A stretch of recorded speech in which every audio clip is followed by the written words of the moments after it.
Le harceleur quasi surnaturel, le tueur en série qui dessine ses victimes, et ce son mystérieux que vous avez peut-être entendu. Numéro 15.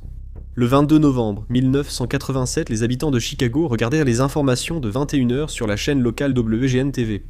Alors que Dan Roan commentait le match des Bears, l'écran est devenu noir dans toute la ville des vents. Des supporters des Bears ont tenté de régler leur téléviseur lorsqu'une nouvelle image a grésillé à l'écran.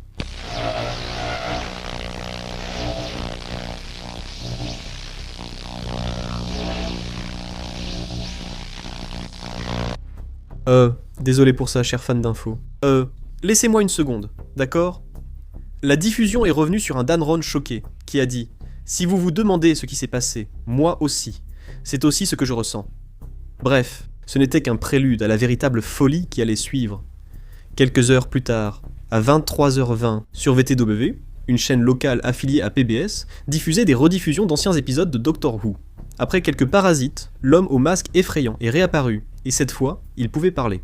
Est-ce qu'on va vraiment refaire ça ? Je ne sais pas pour ça, mais Chuck Swarovski n'avait absolument rien. Avec une voix électronique déformée, le pirate a tenu un discours presque incompréhensible.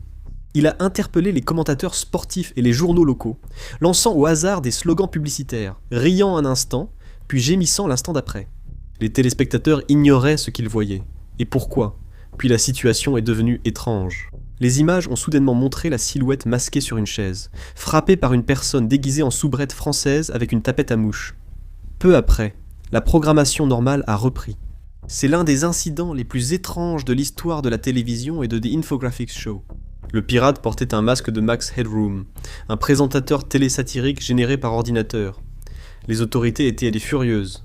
La FCC avait promis des sanctions sévères après avoir identifié le responsable, mais celui-ci n'a jamais été retrouvé. L'un des détournements de signal les plus audacieux de l'histoire a disparu sans laisser de traces. Mais au moins, ce crime n'a tué personne. On ne peut pas en dire autant du mystère suivant. Numéro 14. L'un des décès les plus mystérieux de l'histoire a eu lieu le 16 août 2010, lorsque la police a contrôlé l'appartement londonien du prodige des mathématiques, Gareth Williams. Ses collègues ne l'avaient pas vu depuis plusieurs jours et restaient sans réponse à leurs messages et appels. Comme personne ne répondait, la police est entrée inspecter l'appartement, sans trouver aucune trace de Gareth. Il y avait cependant une odeur de putréfaction étrange dans l'air, une odeur qui ne leur était que trop familière grâce à leur expérience des scènes de crime. Les agents ont fouillé la salle de bain attenante et y ont découvert un grand sac de sport rouge dans la baignoire, contenant le cadavre nu en décomposition de Gareth Williams. Le sac avait été fermé par un cadenas de l'extérieur. L'appartement a été déclaré scène de crime et l'enquête sur la mort a commencé immédiatement. C'est alors que les choses ont pris une tournure étrange, révélant des détails sur la vie de Gareth Williams. Ses compétences en mathématiques et analyse de données lui avaient valu un poste au MI6, le service secret de renseignement britannique. Celui pour qui James Bond travaille dans les films. De plus, des responsables ont confirmé qu'il avait aussi signé un contrat avec la NSA américaine, pour aider à traquer le blanchiment d'argent de plusieurs groupes majeurs de la mafia russe. En d'autres termes, Gareth Williams était un homme avec de très puissants collègues, et de très puissants ennemis. Sa mort semblait suffisamment étrange pour qu'elle doive transmettre un certain message, mais nous disons mort et non meurtre. Parce que la police métropolitaine de Londres a insisté sur le fait qu'elle pense que la mort de Gareth est probablement un accident, un cas de jeu BDSM qui a mal tourné. Ils ont soutenu cela en disant que les relevés internet montraient qu'il visitait des sites de bondage. Mais même si c'est exact, qui a fermé le sac avec un cadenas de l'extérieur ? Qu'est-il plus probable ? Que Gareth était un Houdini négligent avec une préférence particulière, ou que quelqu'un de haut placé dans le gouvernement protège ses assassins ? Une expertise médico-légale de 2024 sur l'affaire n'a trouvé aucune preuve supplémentaire.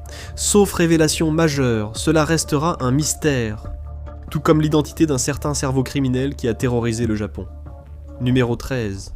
Officiellement connue sous le nom d'affaire Glico Morinaga, cette terrifiante campagne d'enlèvement, d'extorsion et de tentative de meurtre de masse a secoué le Japon, de 1984 à 1985.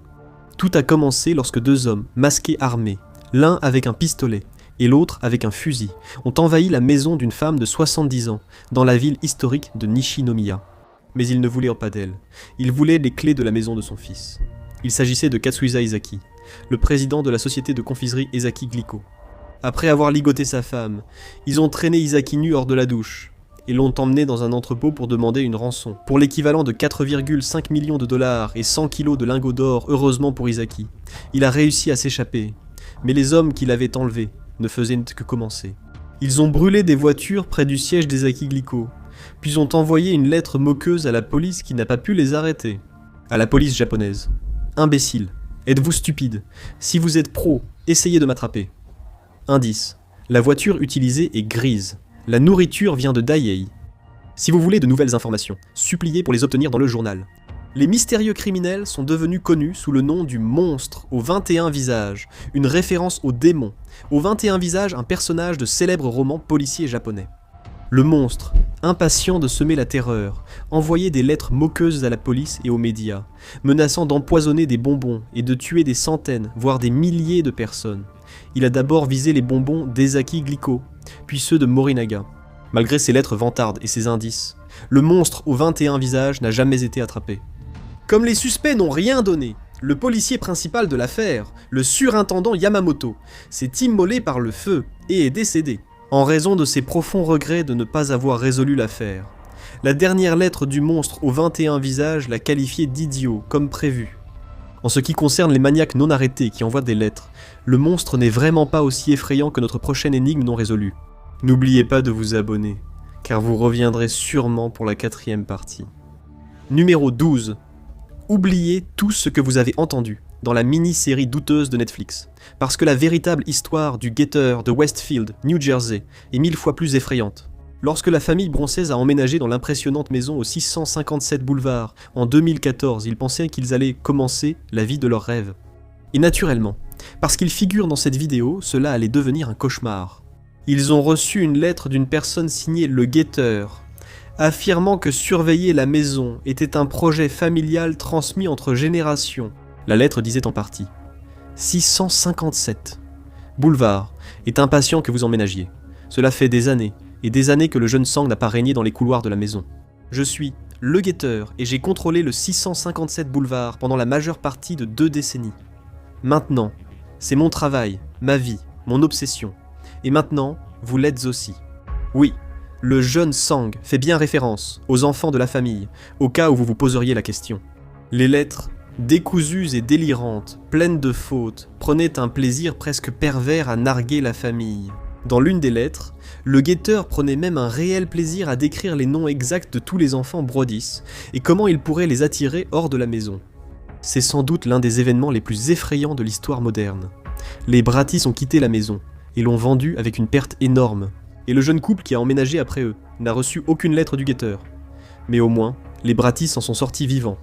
Tout le monde n'a pas cette chance. Numéro 11. Le 4 octobre 2006, le corps squelettique d'une étudiante infirmière allemande de 21 ans, nommée Frauka Liebes, a été retrouvé dans une forêt au bord de la route, à Lichtenau. Le cadavre était tellement décomposé qu'il était impossible de déterminer précisément l'heure et la cause du décès. Et pourtant, beaucoup de gens s'y attendaient. Frauka avait disparu plusieurs mois plus tôt, dans la nuit du 20 juin, alors qu'elle et ses amis étaient dans un bar local de la ville de Paderborn. Ils regardaient la Coupe du Monde de la FIFA. Avec seulement 5 € en poche et son domicile à moins de 2 km, cela semblait être une décision sans danger de rentrer à pied par une agréable nuit d'été après le match. Ce fut la dernière fois que ses proches la virent, mais pas la dernière fois qu'ils eurent de ses nouvelles. Elle a envoyé un message tard la nuit, disant qu'elle rentrerait plus tard, mais elle n'est jamais revenue. La semaine suivante, ses amis et proches l'ont appelée plusieurs fois. Chaque appel a ensuite été localisé dans une zone industrielle différente en Allemagne, parfois loin de Paderborn. Lors de son dernier appel, on lui a demandé si elle était captive. Elle a d'abord répondu doucement oui, puis s'est vite reprise avec un non retentissant. Sa sœur, en ligne avec elle, a dit qu'elle semblait droguée. Quand Frauka lui a demandé de transmettre son amour à la famille, elle a compris qu'il y avait un problème. Son corps très décomposé a été retrouvé plus tard avec les mêmes vêtements qu'à sa disparition.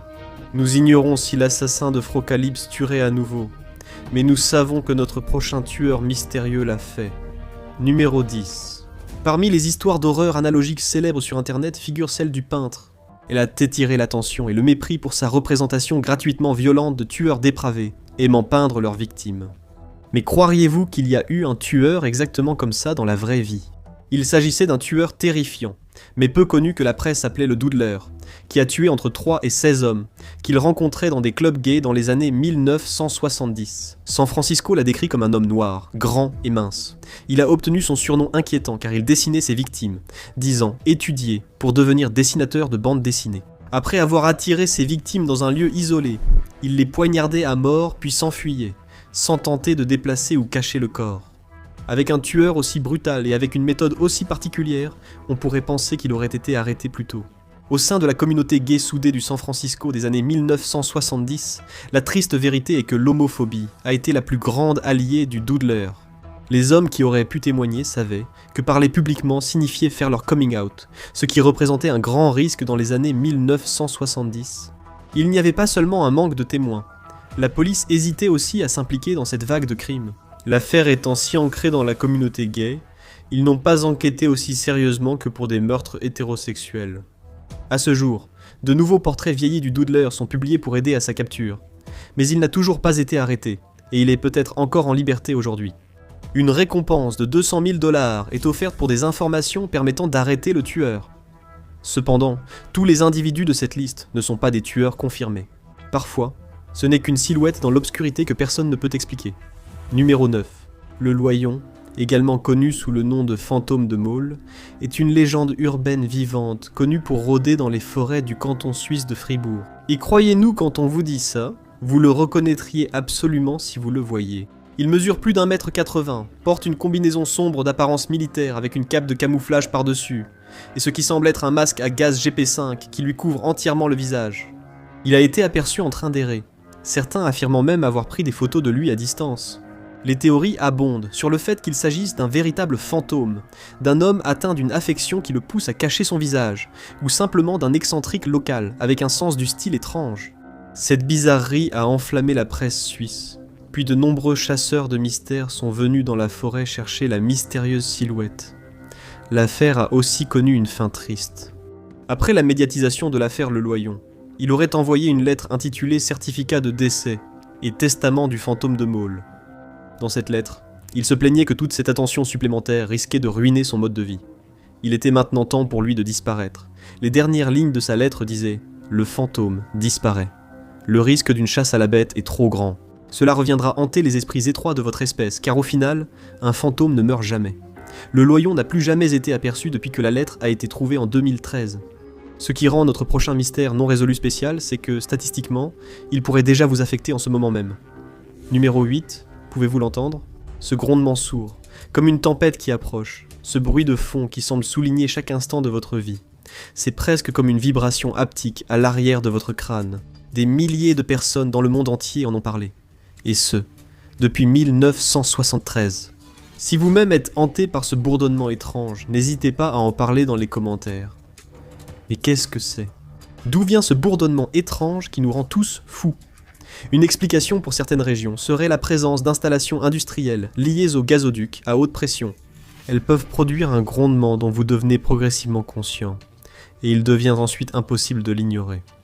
D'autres ont avancé des explications biologiques, comme les acouphènes et les émissions auto-acoustiques spontanées, c'est-à-dire les sons produits par les oreilles elles-mêmes.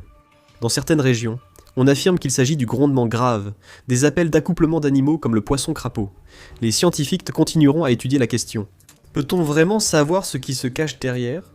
Vous préférez supporter la folie monotone de ce bourdonnement plutôt que l'affection mystérieuse que certains nient, mais à laquelle d'autres croient fermement. Numéro 7. Les incidents décrits sous le nom du syndrome de la Havane ont commencé en 2016, et tout comme le bourdonnement, les personnes touchées affirmaient avoir entendu un bruit fort auparavant. Ils doivent faire face à une multitude de symptômes inconfortables, des problèmes cognitifs invalidants, des troubles de l'équilibre, des vertiges, de l'insomnie et des maux de tête, certains de ces symptômes durant des mois. De nombreux membres de la communauté médicale estiment qu'il manque de bases médicales solides pour qualifier cela de maladie. D'autres, en particulier ceux qui ont un esprit conspirationniste, ont affirmé qu'il s'agit du résultat d'une arme jusqu'alors inconnue. Selon un rapport récent d'Axios, le Pentagone a dépensé une somme à 8 chiffres pour acheter un appareil mystérieux qu'ils pensent avoir été impliqué dans les incidents du syndrome de la Havane. D'après CNN, le supposé appareil émet des ondes radio qui pourraient, d'une manière ou d'une autre, être à l'origine de cette affection neurologique débilitante. Si cela s'avère être la réponse, C'est une nouvelle ère effrayante de la guerre, où ces armes pourraient théoriquement être utilisées contre n'importe qui. Et avant de savoir s'il s'agit vraiment d'une hystérie collective ou d'une arme de destruction massive, cela restera un mystère insensé et non résolu. Peut-être aurons-nous un jour une réponse définitive sur le syndrome de la Havane.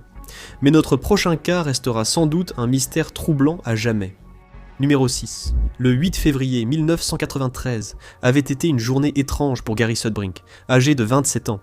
Il était capitaine dans l'armée de l'air et rentrait chez lui pour passer le week-end chez ses parents, à Long Island.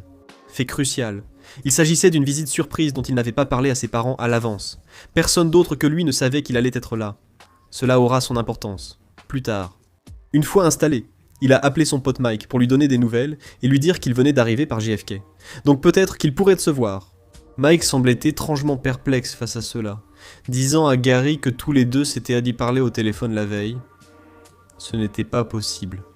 Comment quelqu'un avec exactement la voix de Gary avait-il pu appeler son ami en prétendant être arrivé à la Guardia et avoir attrapé un rhume? Pendant que Gary essayait de comprendre cela, un appel est arrivé sur la ligne fixe de ses parents. Vers 22h30, Gary a décroché. Et ce qu'il a entendu aurait glacé le sang de n'importe qui.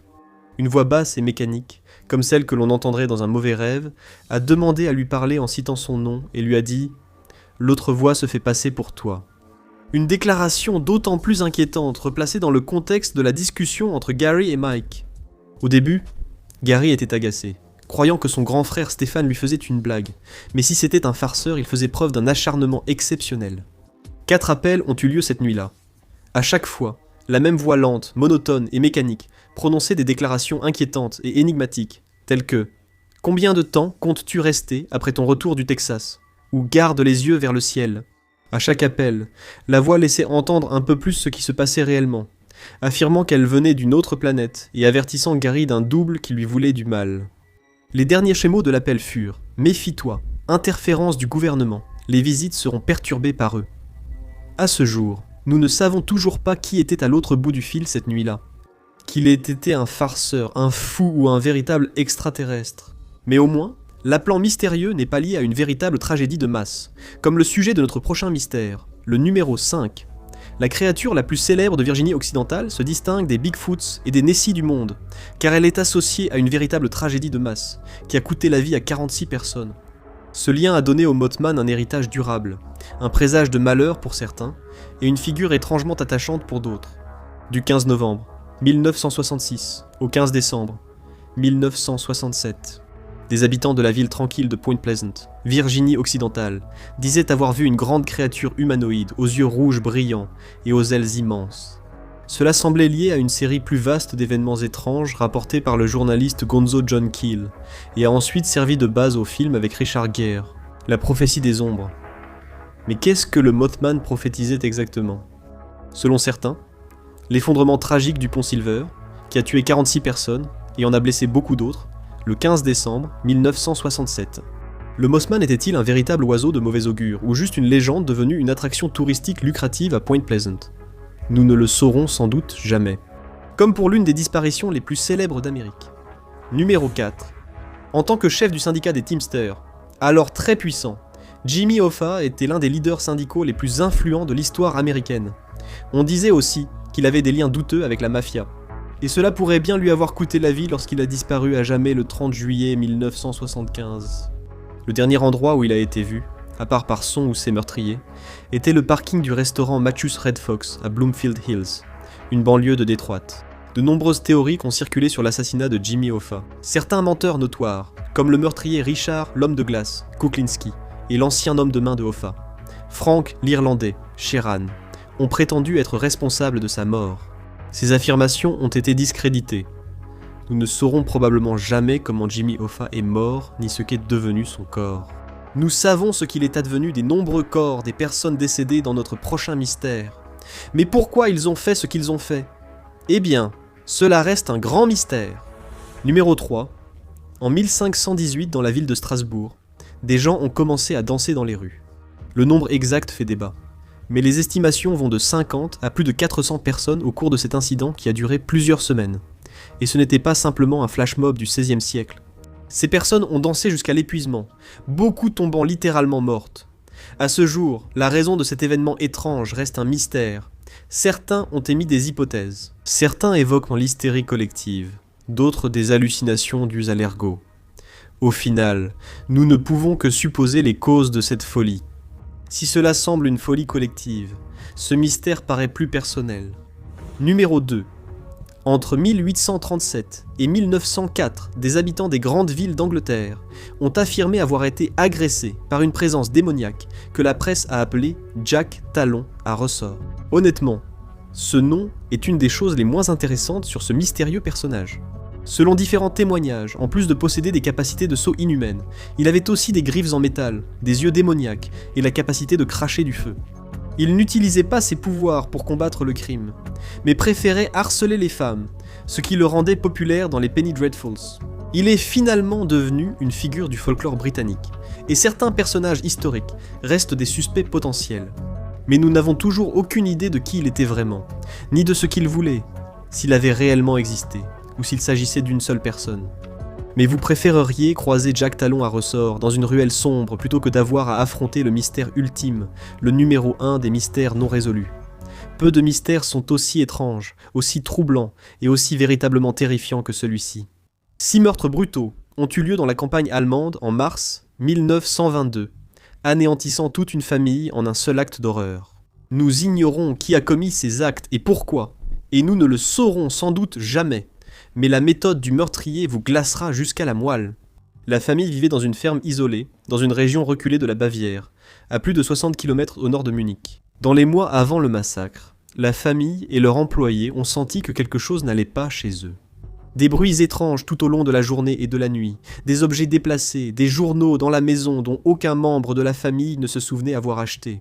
Peu de temps avant que tout n'éclate, la domestique de la famille a démissionné, affirmant qu'elle pensait que la maison était hantée, et qu'elle ne voulait plus rien avoir à faire avec elle, et ce sentiment d'inquiétude lui a probablement sauvé la vie. Le 31 mars, le meurtrier, qui vivait probablement dans la maison depuis des mois, a mis son plan à exécution. Un à un, il a attiré les membres de la famille dans la grange, où il les a massacrés à coups de pioche. En une journée, il a tué les 6 membres de la famille, et laissé leurs corps dans la grange. Les preuves montrent qu'il a vécu quelques jours dans la maison, avant de disparaître sans laisser de traces. C'est un des plus effrayants mystères non résolus de l'histoire moderne, et un rappel terrifiant que la vie peut basculer du jour au lendemain, jusqu'à ce que soudain, ton histoire, c'est celle que l'on regarde dans une vidéo comme celle-ci. Découvre maintenant les mystères terrifiants, non résolus d'Internet, ou regarde ceci.